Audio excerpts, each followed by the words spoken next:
Hi there, welcome to Lesson 5. With this lesson, we're going to begin the second half of the course. We're going to finish out our 4-week-long study of the Greeks. In the previous lessons, we looked at the Greek Homeric epics, the Iliad and the Odyssey. Now we're shifting our focus from the genre of epic poetry to drama plays. And so we're going to look at ancient Athenian drama, which is an incredibly important part of ancient Greek culture. And in the first lesson here, lesson 5, we're going to look at the two most famous plays from ancient Athens, Oedipus and Antigone. And then in lesson 6, we'll look at 2 more plays from ancient Athens, another tragedy called Agamemnon, and then a comedy for a bit of change of pace. And then lessons 7 and 8 will round out the course by finally moving on from the Greeks and then looking at the ancient Roman Empire and 2 ancient Roman epics. So that's our trajectory going forward. Right now, we're going to take a deep dive into Athenian drama, starting right here. Lesson 5, Part 1, Oedipus the King, which is really the first well-known play in the history of world literature, and is probably the most famous play from ancient Greece. It is a powerful drama that really set the tone and the style for drama going forward. You know, modern drama even today still takes a cue from Oedipus, and it's a famous story that was part of Greek mythology that Sophocles put his own spin on in this play, much as Homer did with the events of the Trojan War in his epics. And so we just get a really interesting text here to study, and ancient Athenian drama is just really fascinating. So I'm excited to take a look at these works with you, and specifically Oedipus, right? For recall, I want to just have you think on the epic genre for a little bit. Remember, I talked about how genre is such an important part of this class. The style of text is key to understanding it, because authors will write things certain ways based on the style of the genre. And we can also look at the cultural context, the historical factors that would tell us why would audiences want this type of text. So for instance, with the epics we've looked at, with Gilgamesh and the Iliad and the Odyssey, we saw how they were very focused on the nation and a hero representing what that nation valued. And there were certain traits, that made it that made the epic part of the cultural moment it came from. So we're going to look at something similar with first drama as opposed to poetry, that's one level, and then tragedy, the type of drama, as opposed to epic. And so by reviewing the things we learned about the epic, we can kind of set the stage here, because we'll compare and contrast what is similar between narrative poetry and drama, and what is similar between epic and tragedy, but also what is different, and that will help us segue into tragedy. So take a moment, pause the lecture to list these things out and have them in the back of your mind. The other thing I'll mention on this slide is I've differentiated just the genre itself, particularly from the protagonists, because one thing we've done so far is we've gone through and we've looked at each of the protagonists. Gilgamesh, Jacob, Achilles, Odysseus, and that's a similarity. That's something that won't change. Tragic dramas, much like epic poems, are still very much focused on that main character and the development of that main character, because as you probably know from the books you read or like to read, that's still very much a focus in modern literature today. That's kind of a universal theme, is looking at that protagonist character. So, think about what were the traits that the protagonists, Gilgamesh, Achilles, Odysseus, possessed. How did that type of character change over the centuries as we moved chronologically forward through those 3 epics? Because the protagonists of the tragedies will have some things in common with them, but also some differences. And one thing I'm excited for is to take a look at Antigone in the second half of this lecture, because we've had some really interesting female characters throughout our studies, but we haven't had a female character as the main character, the protagonist. So we finally add a female to this list of protagonists we're comparing as we go. All right, so before we look specifically at Oedipus, we're going to look more generally at ancient Athenian drama, because we're going to study 4 dramas over the course of 2 lectures here. So we really need to know what this place and the kind of literature it produced was like. Talked before about the ancient Greek city-states. So Athens was one of the most prominent Greek city-states. Sparta and Athens were probably the 2 most famous ones, and Sparta was known for its military, whereas Athens was known for its intellectual developments. And so in the years 500 BCE, Athens really became known for its dramas, its plays that they would put on there. And that became kind of a center, a hub for drama. And so first we're going to look at drama, and then we'll move to kind of the next level of this genre and look at tragedy, because later we'll look at comedies. So there's more than one type of drama. A drama is a genre, but within that genre you have tragic drama. Just like with poetry, you have lyric and epic poetry, or lyric and narrative poetry. And then even within narrative poetry, you have epic poetry, which is what we've read. But there are other kinds of narrative poetry, like, for instance, Edgar Allan Poe's The Raven, which is narrative poetry, but not epic. So the first level of this genre is drama, and the second level is tragedy. And 3 of the 4 dramas we're going to read are tragedies. So later in part 2 of lesson 6, the next lecture, we'll look at comedy. But right here on this slide, we're going to look at drama in general, and specifically the city-state of Athens and what was unique about drama there. So these performances of plays were very different than probably what you think of today with the performance of a play, because they would mix things like politics, religion, music, poetry, serious drama, like tragedy, with less serious drama like slapstick, open-air spectacles, and even dance. So it was just this huge mashup of different things, with these huge celebrations where people danced, sang, did all kinds of different things, while they were also putting on the plays, which is just, very different. You go see a play today, it's quiet, you're focused on the play, there's not all these other things going on. And in most of our cultures today, especially in the Western part of the world, tend not to mix things like politics, religion, poetry, dance, but not so in ancient Athens. Like I said, the 2 main genres were tragedy and comedy. The chorus is an important part of Greek drama. Today, if you go to a play, there's a lot of actors. There could be, anywhere from 3 or 4 to a dozen actors on stage at the same time, depending on what play you're seeing. Whereas in ancient Greece, they didn't even have individual actors when they first started out with these plays in Athens. It started out with just a chorus, which is a group of people who speak to the audience and offer various things. The role of the chorus can really vary. The textbook does a good job of going over the different roles of the chorus. I'm not going to cover them all right now, but simply put, they mainly offer background and summary to the audience. What's interesting is in 534 BCE, an actor named Thespis, which is where we get the word thespian, which today means actor, stepped out of the chorus and created a part for a single actor. So he essentially invented the idea of the individual actor.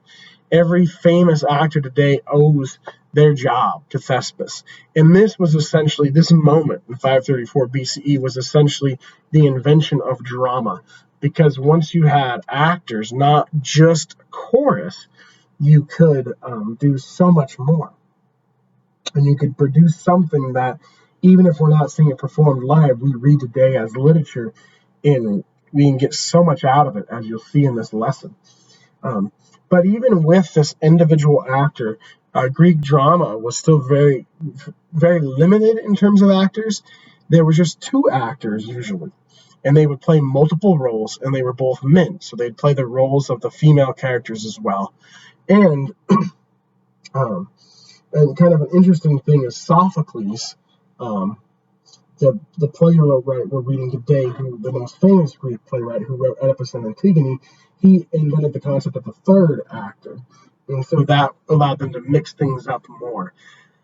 But the actors, well, since there were usually only two of them, they would often engage in debate. Sometimes they'd have long-winded speeches, much like the speeches you read in the Iliad, or sometimes it would be a quick verbal back and forth. But coming back to that concept of rhetoric we talked a little bit about, these plays furthered the concept of debate, of trying to persuade one another, of two great speakers debating back and forth, like we saw with characters like Odysseus and Nestor in the Iliad.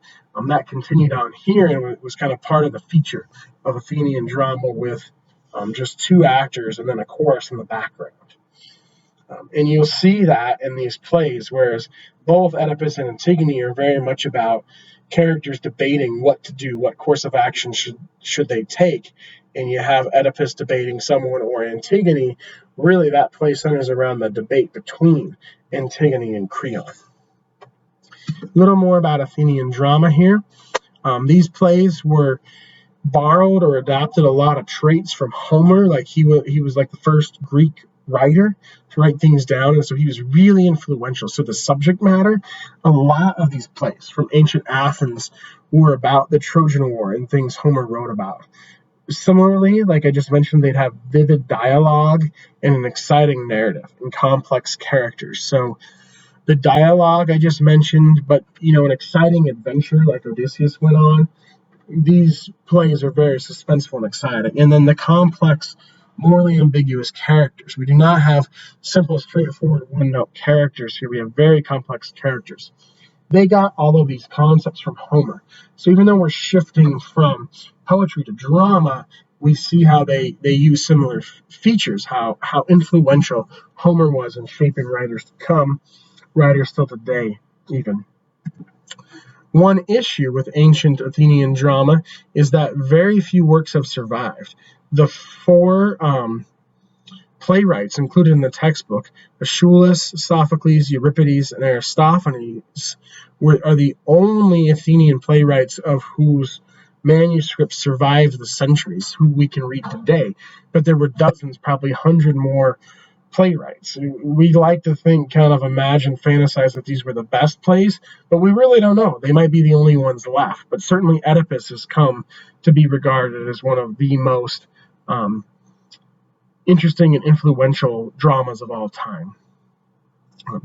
Another aspect of drama at this time that's very different from probably how you think of plays today was that the words formed only a small part of the total effect of the performances. So you're reading this in a textbook, which is not how, and there's a lot we can pull from it and unpack from it as this complex, fascinating literary work, even just by reading the words.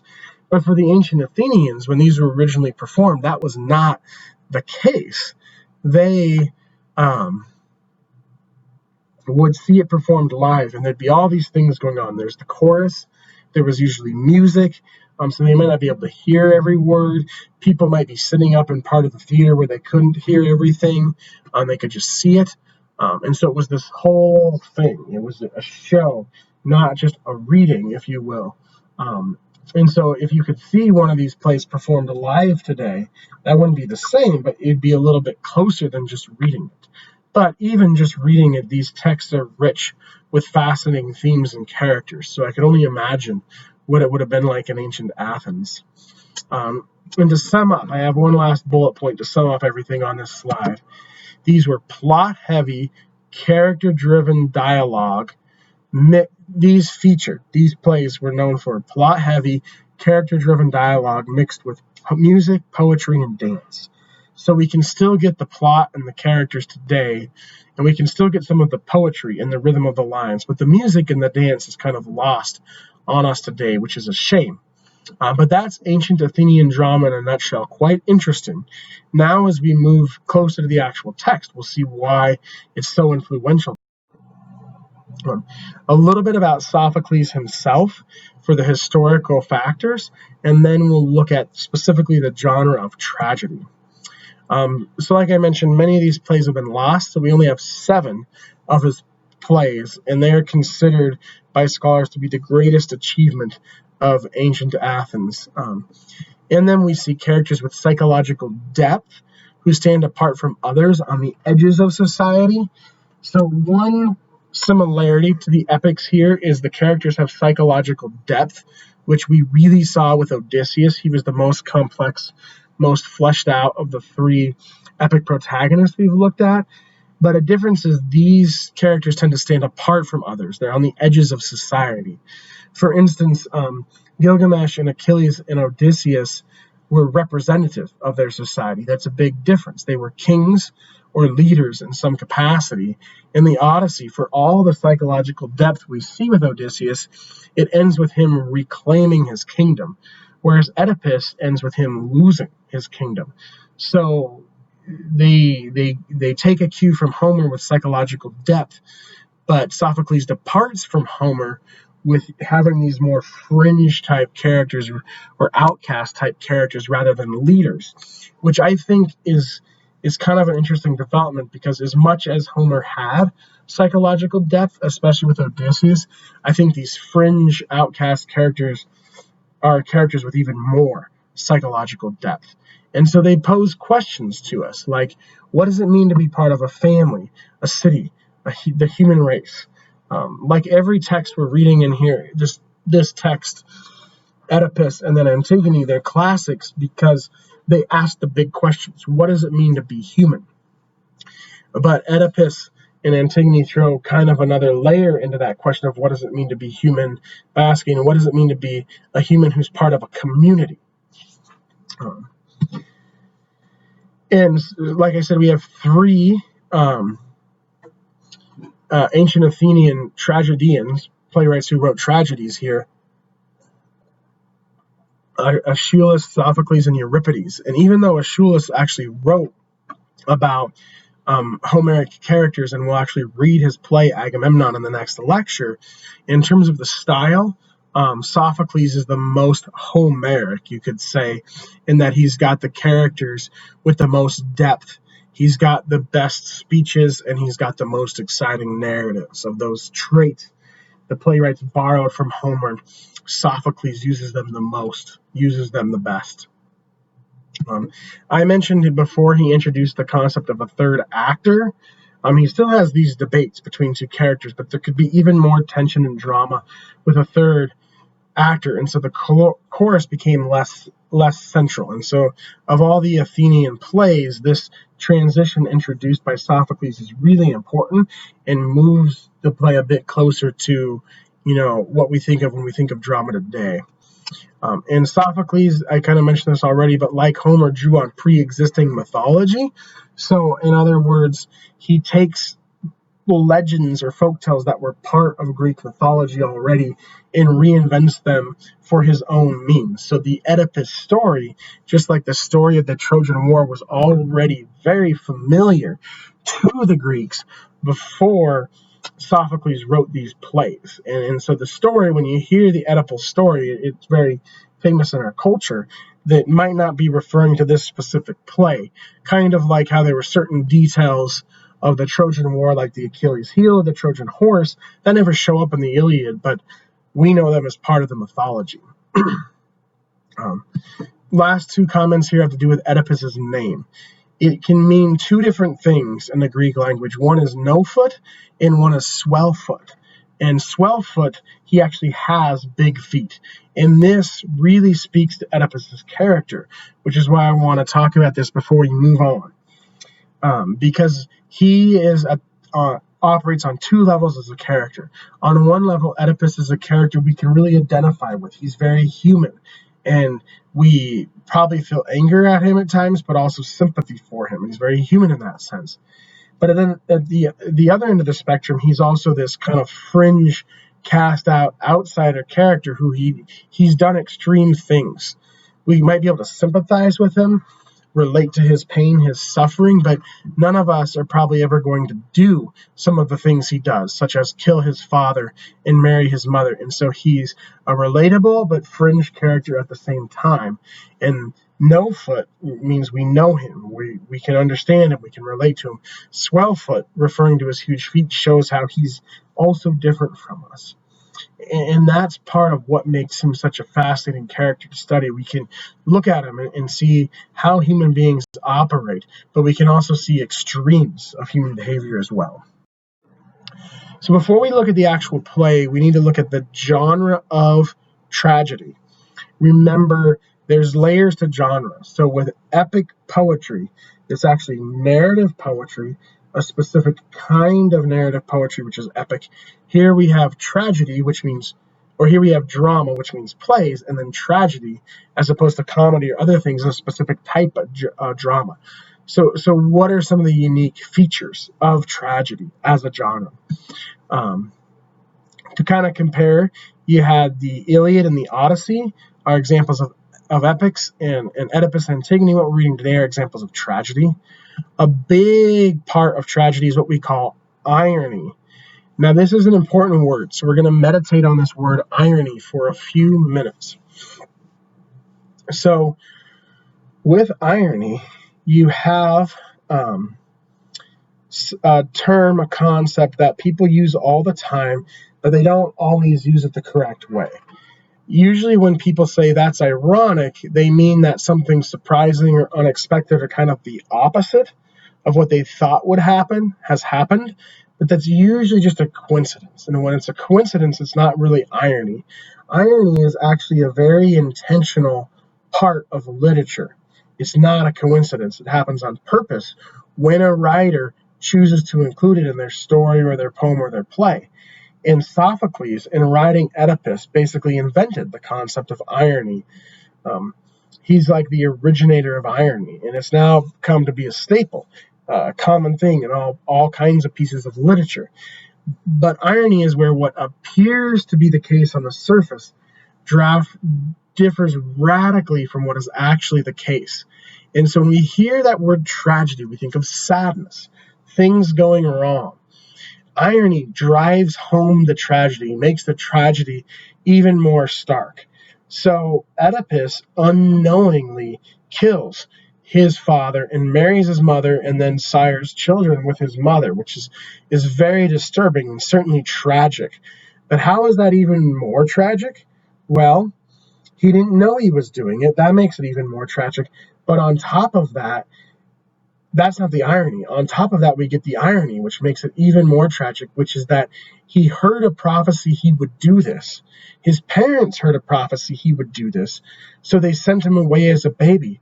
So the parents he knew growing up were his adopted parents. So he thought by running away from his hometown in Corinth that he would be safe from this prophecy and not fulfill it. But by running away and crossing the mountain, he ran right to Thebes, his original city where he was actually born. And by trying to avoid the prophecy, fulfills it. That's irony, which makes it even sadder, which makes it even more tragic. And you might be thinking, this is really disturbing. Why would I read tragedy? Well, we'll talk about that in a minute, but there's a certain power to tragedy, and irony makes that power even more powerful. So, if it's so sad and depressing, why read tragedy?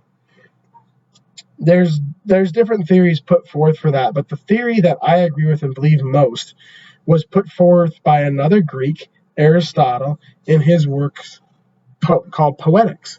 And he argues that Oedipus is the finest of the Greek tragedies because it has a plot, a narrative. The events of the plot follow a certain pattern. And in Poetics, Aristotle outlines this pattern.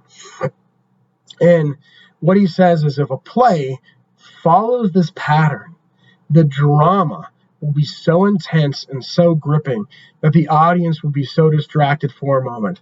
According to Aristotle, if you were to see a live performance of Oedipus done correctly, it would be so gripping you wouldn't even want to or think about looking at your phone once. That's how powerful it is. So what makes it so powerful? Well, here's the pattern outlined by Aristotle. We're going to go through it now, and it's 5 steps, 5 Greek words. And I'm going to translate them in English and show you this pattern. So the first one is ethos, which means character or tragic stature. And what this means is you start with a character who's usually in a respectable position in society, like a king. Remember, this is called Oedipus the King, and we really like this person. Like at the start of this, Oedipus is a very good king, and so that's his ethos. But then there's his hamartia, or his tragic mistake. So this character, while being likable and respectable and of high status, is still human, still makes mistakes, and eventually they do. Then there's peripecia, or a reversal of fortune. So because of the hamartia, or the mistake, their fortunes change. They fall from this high status. They experience loss and tragedy because of their mistake. Then there's what we call recognition, or in Greek, anagnorisis. And this is the brilliant moment. This is the moment where the tragic character realizes the mistake they've made. And this is the first of two parts here that make tragedy worthwhile and powerful. Tragedy is not about a happy ending. It's about a sad ending, but it's about what the character learns through that sad ending. So they realize their mistake. They have some kind of flaw. Maybe they're prideful. It leads them to a mistake, but then they become a better person for it. It's not unlike the Odyssey, because Odysseus makes mistakes. He calls out his name when he blinds the Cyclops, and he experiences loss or suffering. It takes him 10 years to get home after that, and he does experience growth as a character because he becomes a better king through that 10-year journey, so that he's more ready to reclaim the throne than he would have been if he'd gotten home right away. But it's not to this level. This is where drama, seeing it acted out and having the extremes, the extreme that irony adds, it drives home this recognition so much more. Oedipus has a kind of recognition that Odysseus never experiences. And finally, there's what we call catharsis, which means purgation, the purging of emotions. So remember, this is gripping. We love this character. We hate to see them see a mistake. We mourn for them when we see them lose their status and their things and their family or whatever it is they're losing. But we kind of think maybe they deserve it because we're angry at them for making that mistake. And then we experience this relief, this sympathy, these tears of joy when they have the recognition. So when the play ends, when it reaches its climax, all these emotions we've experienced during that time pour out of us. They're purged. And then we feel better. There's kind of a moment where we can breathe. And we've been so consumed by following this character, this protagonist. Now we can kind of breathe. It's all over. But we feel like, wow, I just experienced that. Almost like playing an incredibly challenging sporting event where you have to fight with everything you've got. And at the end, you're drained of everything you've got. But it was this, and you're glad it was over and you're a little tired, but it was this amazing, wonderful experience. That's the kind of feeling you should have at the end of a great drama if it follows these steps. And that's why tragedy is powerful and compelling and important to read, because it speaks to the human condition, even though it's tragedy. And it doesn't make us laugh usually, and it doesn't usually have a happy ending. Okay, so we're about to look at the actual text now. Here are the couple of reading questions I asked you to think about. So I asked you to kind of take notes as you were reading about the conventions of drama, and differentiating the epic from the drama. What do you notice as you read that's different? So if you did this, maybe kind of pause the lecture here and pull out some of your notes, or jot things down, since ideally following the structure for the class, you've read this before the lecture. Even if you haven't taken notes, you can jot some down now. But what are the differences between epic and drama? Basically, going back to that first recall question. And the second reading question is basically the same thing, but to that second level of genre. So they're both questions about genre. The first is basically the difference between drama and narrative poetry. And the second question is basically the difference between tragedy and epic. tragic genre and epic narrative poetry. So just jot down those differences because it'll help us frame Oedipus. It'll help us make this segue into studying tragic drama. And now, without further ado, let's study tragic drama. And so I've got three quotes I want to look at from Oedipus, and then we'll segue to the questions for discussion board. And as usual, I've asked you to compare the protagonists: Gilgamesh, Jacob, Achilles, Odysseus, now Oedipus, and finally next time we'll get to look at a female protagonist, Antigone. But the question is a little more complex this time, because following those steps outlined by Aristotle are the questions you could say even more important, because what is his ethos? What makes him a character that we will sympathize with? If you compare this to, say, Achilles, for instance, Achilles offends us right away. He's not immediately likable. But what makes tragedy as a drama, a performance, so all-consuming is that we really like Oedipus. If you don't know the Oedipus story, if you've never heard this legend before you read the play, it's really disheartening when the truth starts to come out. And that's not the case with someone like Gilgamesh or Achilles, because we pretty much don't like them from the get-go. But at the beginning of Oedipus, in the first 12 lines, he says, "Children, young sons and daughters of old Cadmus, why do you sit here with your suppliant crowns? The town is heavy with a mingled burden of sounds and smells, of groans and hymns and incense.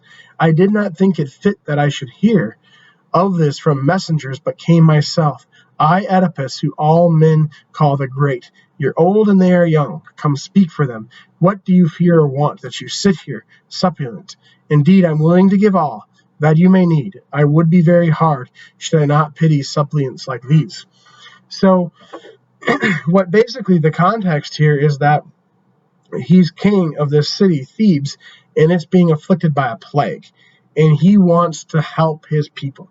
He wants to cure the city of this plague. And so he's saying don't be afraid. I'm willing to give it all. I'll do anything to help you. I've come myself, not just sent messengers. And so what we get from the first 12 lines is that he's a really good, compassionate, caring king, a good leader who cares about his people, who wants to root out this plague and find out what's wrong. And what I find is really interesting comparing this to the Iliad is both texts start with a plague afflicting the community we're reading about. And in one case, the plague is caused by, in both cases, the plague is caused by the pride of men. But in the Iliad, they know it's their pride. They've caused it, and they don't have any issue with that. Here, he has no idea that he is the cause of the plague, and he wants to do anything he can to stop it, which on the one hand makes him a great king. On the other hand, makes us weep for him if we know what's really going on. That's the irony that gives us the power of tragedy. It makes it even more dramatic than if it were told in a less ironic way. So kind of moving on and looking more closely at irony, we have this quote which says, "Even were this no matter of God's ordinance, it would not fit you so to leave it lie, unpurified, since a good man is dead, and one that was king. Search it out, since I am now the holder of his office, and have his bed and his wife that once was his, and had his line not been unfortunate, we would have common children. Fortune leaped upon his head. Because of all these things, I fight in his defense as for my father, and I shall try all means to take the murderer."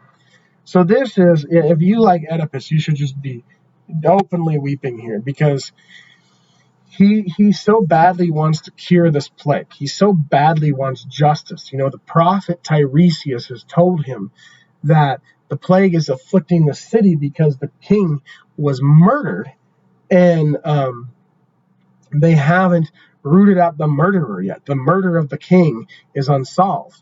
Well, when Oedipus first arrived here, there was no king, and he solved a riddle that helped the city, freed it from the Sphinx, and so they awarded him by making him king. That's the background, that's the legend.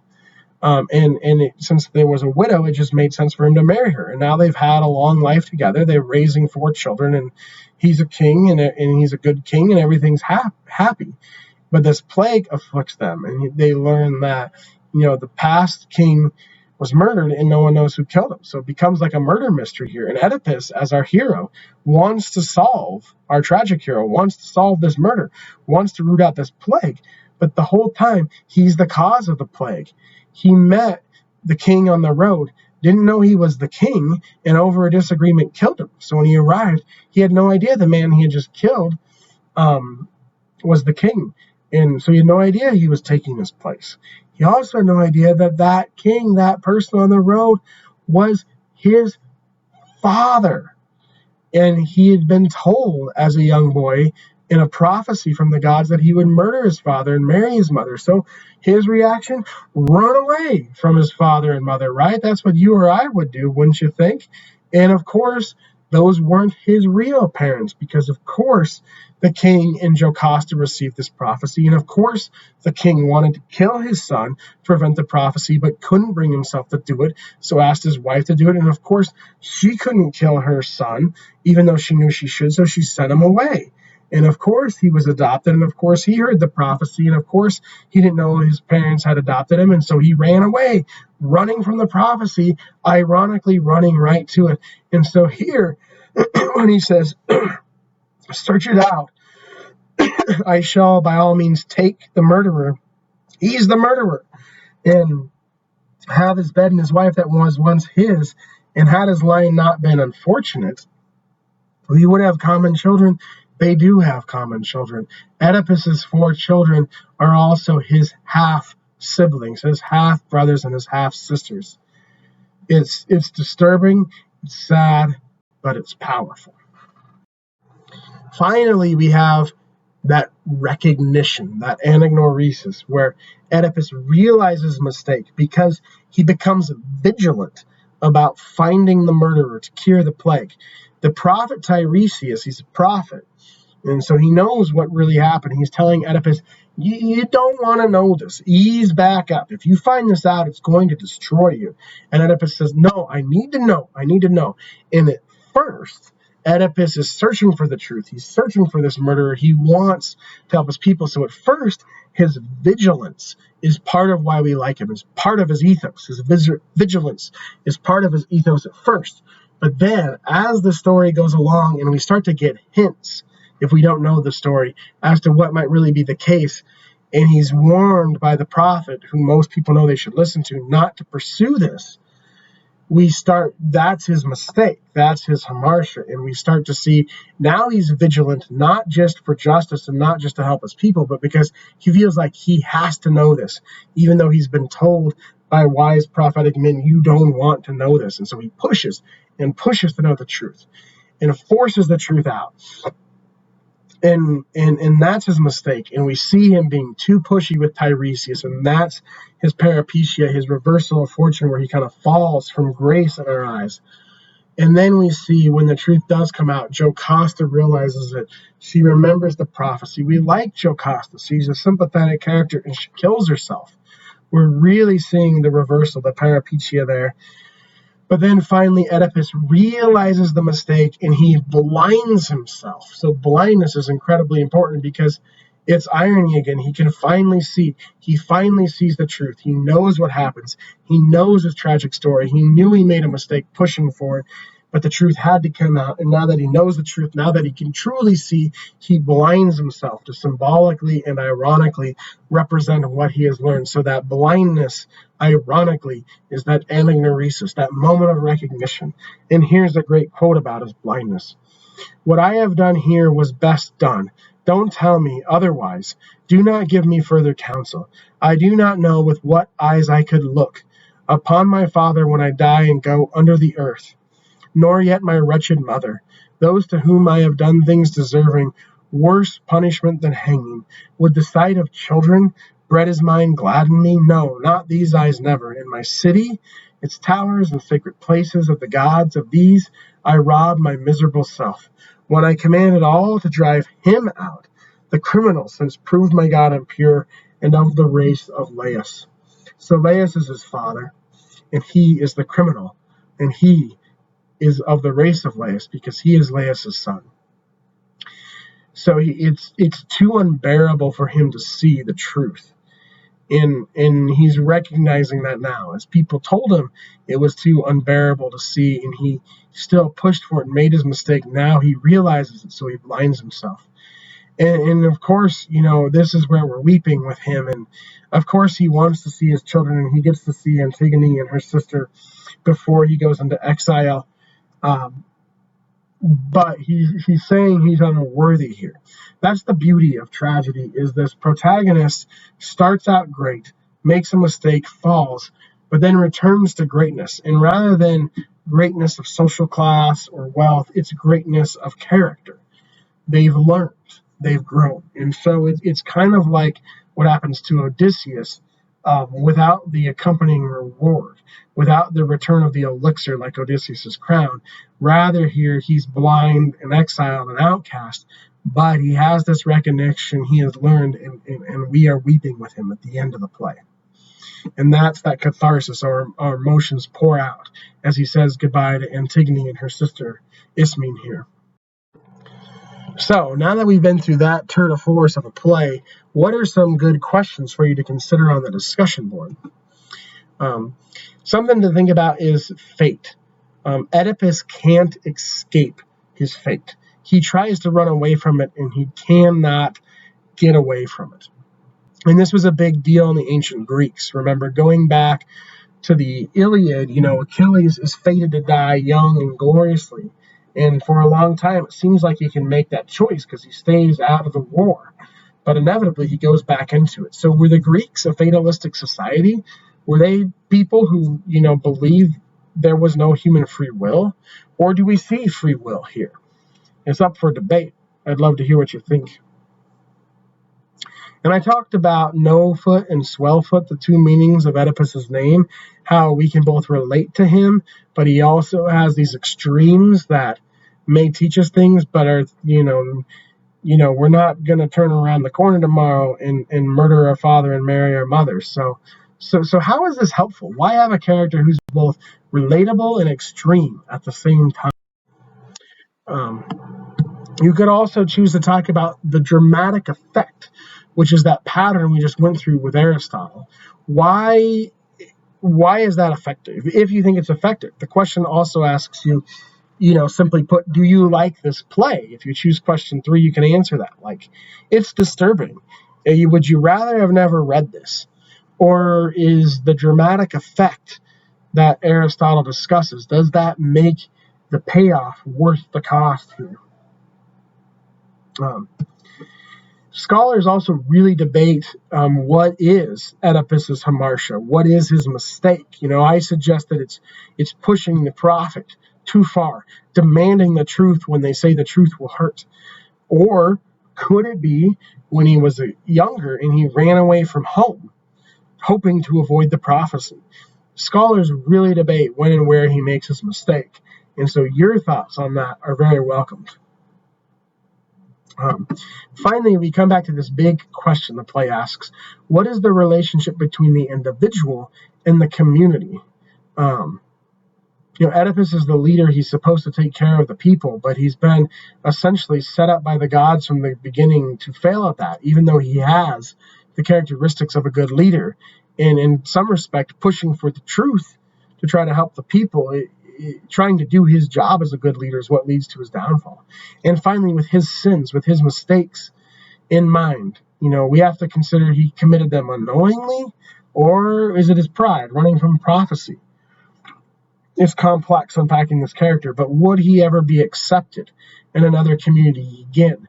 And what's interesting to think about is Sophocles wrote a sequel where Oedipus did go to another community. So lots of interesting things to think about. I can't wait to read what you think of this play.